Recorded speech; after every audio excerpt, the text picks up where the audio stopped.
Anybody in the class? Normal length of esophagus in the adults. 10 inches, sir. 25 centimeters.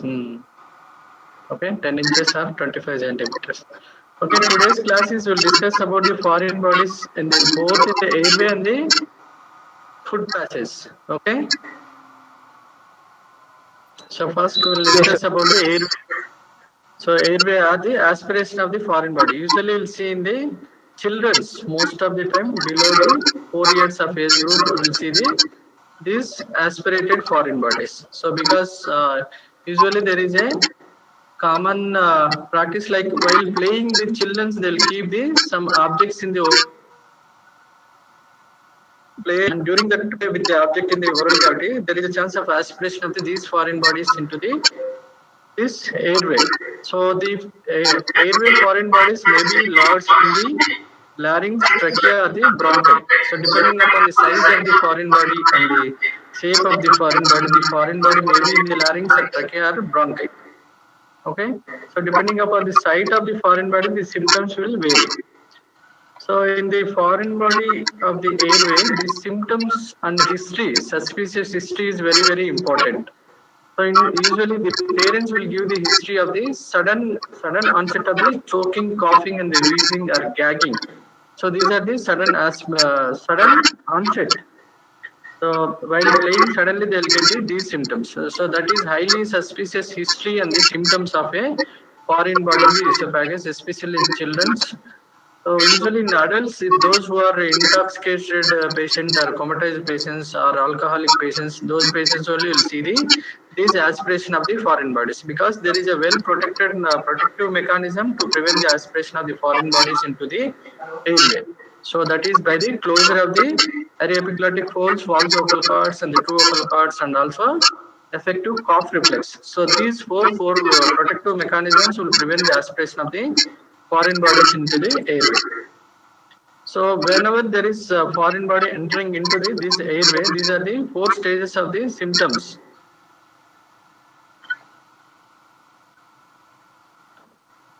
So initial phase, asymptomatic phase, late phase, and the complication phase. So in initial phase, the symptoms are the choking, coughing, wheezing, and the gagging. In once the foreign body enter into this airway, so these symptoms they'll get after the foreign body. The respiratory mucosa will adapt to this foreign body, so that there is a symptomless interval. Next phase is the asymptomatic phase. So this phase will depends upon the type of foreign body and the shape of foreign body will varies from minutes to the weeks. So this asymptomatic phase. And then late phase. So late phase symptoms also will depend upon the site of the foreign body, whether that is the laryngeal, tracheal, or the bronchial. Complication phase. So this is very late phase. If you neglect the foreign body, so it may lodge into the trachea or bronchi. So it will cause the infections of the lung, that is pneumonia, emphysema, lung abscess, and the atelectasis. So these are the late complications of the neglected airway foreign body. Okay. So in late clinical features, if the foreign body is this phase, so late phase, depending upon the site of the foreign body. In the late phase, if it is a laryngeal foreign body, so there is a partial or total airway obstruction, hoarseness of voice, aphonia, complete aphonia, hemoptysis. So usually these laryngeal foreign bodies, especially laryngeal foreign bodies. So whenever there is a large foreign body, it will not cross the glottic kink or glottic opening, then it will obstructing the larynx. So small foreign bodies will pass through the glottic in between the vocal cords. It will stuck in the larynx, trachea, or bronchi. So if the in laryngeal foreign bodies are very dangerous compared to the tracheal and bronchial because it will, if it is a very large foreign body, it will completely obstruct the airway. Suddenly the patient will die. So complete obstruction of the glottis, then sudden asphyxia and the sudden death. So if it is a partial obstruction in the larynx, then we need to immediately remove the foreign body. So in tracheal foreign body, airway obstruction, hemoptysis, wheezing, palpatory third and auscultatory slab. These are the on observation. You can see we feel these sounds if the foreign body in the trachea. Bronchial foreign body. The symptoms are the cough, ipsilateral wheezing, and ipsilateral decreased breath sounds, depending upon the obstruction. So these symptoms will see. So in case of the bronchial foreign bodies, the symptoms will depend upon this. There are different 4 mechanisms of the obstruction of this bronchial foreign body. So the most common bronchi which involved by the foreign body is right bronchus because of the less angulation with the trachea and the in line with the trachea. So most of, and also respiratory air current will be more towards the right bronchus. So that's why the foreign bodies in the bronchi is more common on the right side compared to the left side. So these are the 4 ways of the obstruction in the bronchial foreign body. This is partial obstruction of the bronchus. So you can see here the air will going into the lungs and also air is coming out from the lungs. So there is no volume change in the lung. So this is one type of partial obstruction. So in case of the total obstruction, there is a complete collapse of the lung, complete collapse or atelectasis of the lung. So because of the negative pressure, so there is no air entry into the lungs, and also there is no egress of the air. There is no expiratory air. So there is a obstruction to the complete obstruction to the bronchi that leads to the atelectasis. So one-way obstruction, if the only one side, that is during inspiratory air current is going into the lung. So this dark pink color is the normal volume, light pink color is the diseased lung volume. So we'll see the expansion of the lung, that is the emphysema, and rupture of this bulle of the larynx that leads to the emphysema of the lung. So only air will go towards this direction into the lung. It will not come from the lungs. So the other way is so air is coming only from the lung. It is not entering into the lung. So here you will see the atelectasis. So these are the 4 types of the obstruction in the bronchi. So how will you diagnose this? So diagnosis is by the clinical history and clinical examination and the radiological investigations.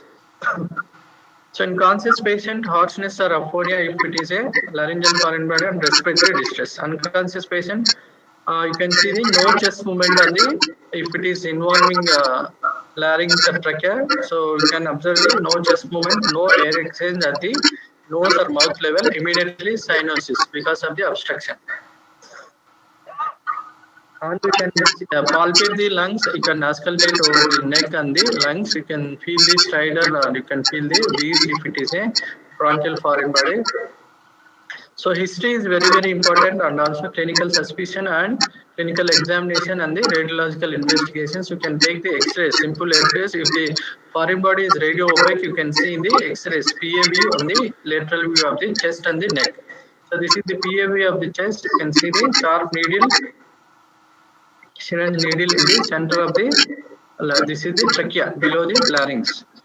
So this is again one more foreign body at the level of the larynx. So these 2 are the radio opaque foreign bodies. In radio opaque foreign body, like a nail in the bronchus. This is the lateral view. This is the PA view. And if it is a radiolucent foreign body, you can see the lung changes. So here you can see the right lung completely collapsed, and left side you can see the emphysema. Okay, radiolucent foreign bodies. By seeing these lung volume changes and the lucency, you can suspect the radiolucent foreign bodies along with the strong suspicious history by the parents. So management of the patient, how will you remove these foreign bodies? So if the laryngeal foreign body, if it is totally obstructed, immediately you have to remove the foreign body, otherwise the patient will die. So these foreign bodies may be vegetative or not, or inert foreign bodies. So management of a choking in an unconscious patient placed in the supine position and open the airway and mouth to mouth ventilation and correct the airway obstruction. So to get the mouth breathing, these are the various methods in unconscious patient with the complete obstruction at the laryngeal level. So you can do this for open mouth breathing, head tilt. So you can extend the neck backwards so that there is a mouth opening, and also along with the head tilt you can do the chin lift also. In this picture you can observe here head tilting downwards and also chin lift. So extension of the neck by backwards and pressure on the forehead and lift patient's chin, keeping the mouth open. So mouth open should be there. So these maneuvers will increase the mouth breathing, head tilt and the neck lift. The other method to improve the airway. And modified jaw thrust. So here you will apply the pressure. You should compress the put the pressure over the mandibular region and towards the mouth open, and you should see the partial mouth opening. For patients with the neck or spinal injuries, this maneuver is useful. So correcting the airway obstruction by, you can do these maneuvers also: back blows, abdominal thrust, and the chest thrust. So for the children below the 8 years of age group and for pregnant women, you can do this chest thrust or abdominal thrust. So all these three maneuvers will increase the subglottic pressure, and it will helpful for the dislodgement of the partially or totally obstructed laryngeal foreign body. So we cannot do these maneuvers in case of the partially obstructed laryngeal foreign body, because there is a chance of total obstruction of the larynx. So in partially obstructed laryngeal foreign bodies, you should not do these maneuvers. Only in totally obstructed laryngeal foreign bodies, you should do these maneuvers. So like this, you have to place the patient in the lateral position and give the back blows or abdominal thrusts. So you have to stand in front of the patient over the knees and apply the pressure over the abdomen. So these maneuvers will increase the subglottic pressure, and it will helpful for the dislodgement of the laryngeal foreign bodies. These are the chest thrusts. So this will increase the subglottic pressure. So mouth opening, you can use this method to open the mouth for the air entry. Cross finger technique. Cross your thumb and index finger like this in this picture. So index finger is upwards and thumb is downwards. Then uncross your fingers so that it will helpful for the opening of the mouth. So the other method is blind finger sweeps. You can keep your this index finger into the mouth or pharyngeal region. So till tongue base, use it as a hook and to roll out the foreign body. If it is at the pharyngeal level, you can drag the foreign body by using your index finger. So correcting airway obstruction in an unconscious patient by, so these are the maneuvers. Initially you should do the 5 back blows. If it is failure, then abdominal thrust, then the open mouth breathing and blind finger sweeps in unconscious patient. So in conscious patient, if patient can speak, cough or breathe, do not interfere. Patient to be examined by a ENT specialist as soon as possible. That means there is a partial obstruction. So if the patient cannot speak, cough or breathe, benign treatment for begin the treatment for the obstructed airway. So in children's, again back blows, abdominal thrust and the chest thrust. So like this in children's, you can do the back blows by placing the patient like this and apply the back blows. So this maneuver is important. They may ask as a 2 marks question for you, Heimlich's maneuver. So this is, you have to stand behind the patient and hold your fist in front of both hands in front of the lower part of the chest and give these thrusts. So this will helpful for the expulsion of the laryngeal foreign body. Behind the sitting or standing patient, pass your arms around the patient waist. Hold your fist against the patient's abdomen below the umbilicus and the rib cage. Lock the hands. Apply high rapid inward and upward thrust so that to dislodge the foreign body in the larynx. So these are the chest thrusts. So again, like Heimlich's maneuver, instead of giving the thrust at the level of the rib cage and the umbilicus level, here we'll give the at the chest level. So in infants, 5 back blows. If it is failure, 5 chest thrust. So like this, you should make the infant upside down and then apply the back blows. So this is chest thrust in the infants. So supporting the patient head and keep infant supine between your hands with the head lower than the trunk. So using 2 fingers, deliver 5 rapid backward thrust on the sternum. So these immediately, if foreign body is totally obstructed after doing these maneuvers, if still foreign body is there, you have to go for the emergency surgical measures like cricothyrotomy or emergency tracheostomy. You have to open the cricothyroid membrane for the immediate respiration or emergency tracheostomy below the level of the foreign body so that patient can take the breathing through the tracheostomy opening.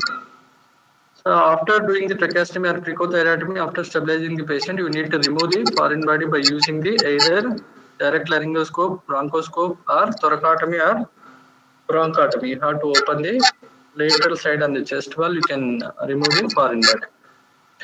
So prevention of the choking or these accidental ingestion of these foreign body in adults, you have to instruct the patient, cut the food into small pieces, chew the food before swallowing properly, and avoid laughing and talking during the eating so that we can avoid the sudden aspiration of the foreign bodies. Avoid excess alcohol with or before meals. So in infants and children, you have to instruct the parents so they should not keep the objects into the mouth during playing. So keep small objects away from the children. Avoid playing with the food or toys in the mouth.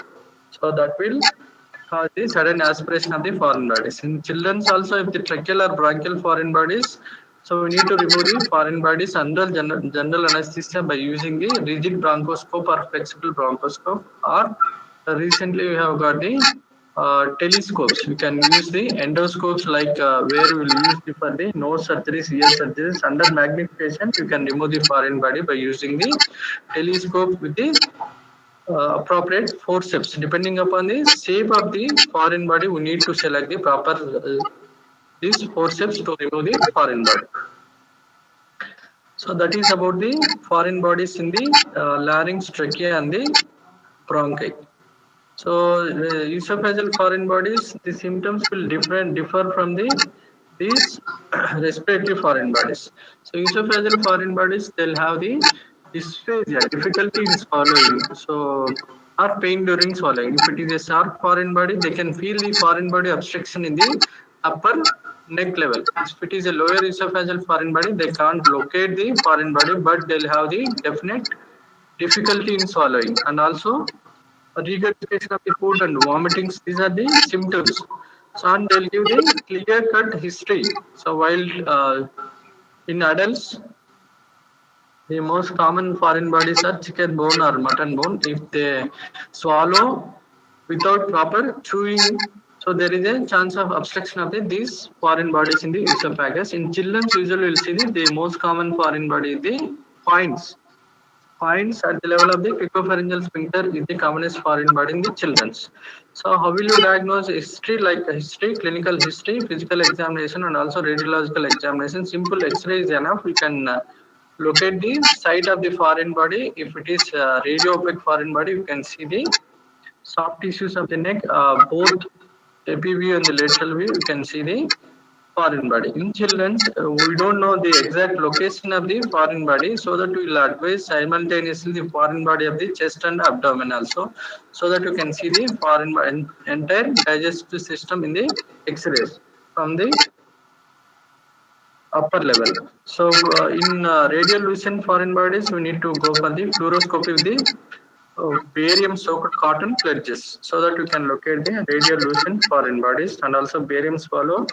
Barium swallow is useful to locate the radiolucent foreign bodies, and flexible esophagoscopy. So that we can do under local anesthesia, so that you can locate the foreign body. This is a child with the foreign body coin at the level of the cricopharyngeal sphincter. You can see the PA view and the lateral view.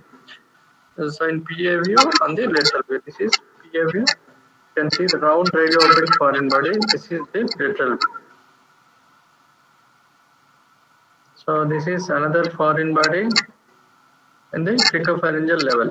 Here you can see the widening of the prevertebral soft tissue with the air lucency in between. So that clearly tells us the foreign body in the esophagus. This is the typical picture of a patient with the this foreign body, and also you should observe the level of this cervical vertebra. This is the C6 level. So just below that there is a cricopharyngeal sphincter or at the level. So just below that we can see this foreign body. So this is one more touring foreign body. This is a razor blade, partially eroded or cut. This razor blade open safety pin in the esophagus. So barium swallow like this will give the radio-opaque dye into the esophagus. If there is any radiolucent for foreign body, you can see like this. So that is for the radiolucent foreign bodies. So these are the pictures of a flexible esophagoscopy. You can see, and you can remove by using the forceps. So in pharyngeal foreign body, common site is the tonsil, pyriform fossa, vallecula, base tongue. So the commonest these pharyngeal body is sharp objects. Commonly we'll see the fish bones in the tonsils and the base tongue or the vallecula or pyriform fossa. So these we can remove in the outpatient department under by using the endoscope or headlight. You can by using the local anesthesia can remove. So in case of the impacted foreign body or something big foreign body in the lower part of the pharynx or the use of this pyriform fossa. So then we need to go for the general anesthesia with the direct laryngoscope. So this is the different instrument. This is the rigid bronchoscope. Rigid esophagoscope. Sorry, this is not the bronchoscope. In bronchoscope, you will see the openings or veins in the lower part of the bronchoscope, rigid bronchoscope. Suppose if it is a esophageal or gastric foreign body, common sites already we have discussed: cricopharynx, aortic indentation, and the cardiac end or lower end of the esophagus. So we need to remove under general anesthesia by using the rigid esophagoscope. So if it is in the lower end of the esophagus, if it is difficult to remove the foreign body, better method is you need to push the foreign body into the stomach so that it will come easily from the stomach in the feces of the patient. So rarely in impacted foreign bodies, we may require the esophagotomy. You need to open the esophagus in the thorax by doing the thoracotomy. So if it is in the stomach or upper lower part of the gastrointestinal tract, it will come in the feces of the patient, and we need to inspect the patient. They have to observe the foreign body in the feces next 2 to 3 days. So and also instruct the patients don't use the emetics or the purgatives, laxatives. So normal diet they should eat if there is a foreign body in the intestines. So these are the indications for doing the immediate intervention in case of the esophageal foreign body. So if there is a large foreign body compressing the posterior wall of the trachea, so there is a respiratory difficulty. So impacted foreign body. Then if there is a associated respiratory obstruction, we need to remove the foreign body, esophageal foreign body immediately. So total esophageal obstruction, complete dysphagia or absolute dysphagia, they can't even swallow the saliva or water. So that is also disc battery. So these batteries nowadays commonly will see in the toys or wrist watches. Disc batteries are very dangerous. They will liberate the sodium hydroxide, potassium hydroxide, and the mercury. These chemicals will cause the burns, injuries to the mucosa of the esophagus. So within 8 to 12 hours, we need to remove. Otherwise, there is a perforation of the esophagus. Then we will get the mediastinitis and the lung abscess, all the major complications. That's why before perforation of the esophagus, immediately we need to remove the foreign body. And also sharp impacted foreign body, gastrointestinal foreign body, more than 5 centimeters in a child less than 2 years of age. gastrointestinal foreign body with acute abdominal pain or sharp foreign body, no progression of the foreign body in the serial X-rays after 24 hours. We need to take the next X-ray after 24 hours.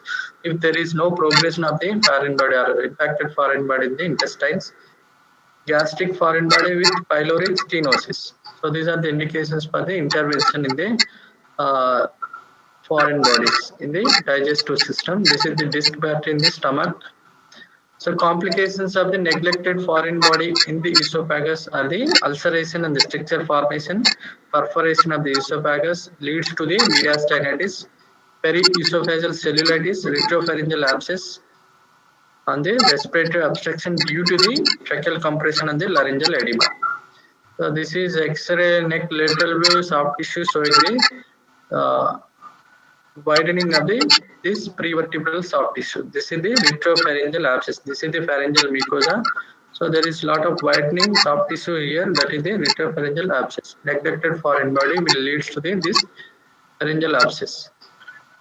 So these are the different instruments you will use for the removal of these foreign bodies. This is the direct laryngoscope. This is the esophagoscope. These are the different types of the forceps. So this is also different forceps. These are the endoscopes or telescopes or we will use for the magnification to see the foreign body, exact location, shape of the foreign body. After using this telescope, then we will use the forceps. So this is the optical forceps. So simultaneously you can see the foreign body under magnification. This will have the telescope and also as well as forceps. So you can pass, there is a port here, you can pass this long slender forceps into this port so that you can see the foreign body. Then by using the forceps, we can remove the foreign body. So that is about the foreign bodies in the airway and also digestive system. So this is also important chapter for you. You need to read. So there is a chance for the important question from this chapter in the final examination. Okay, students. Yes, sir. Okay.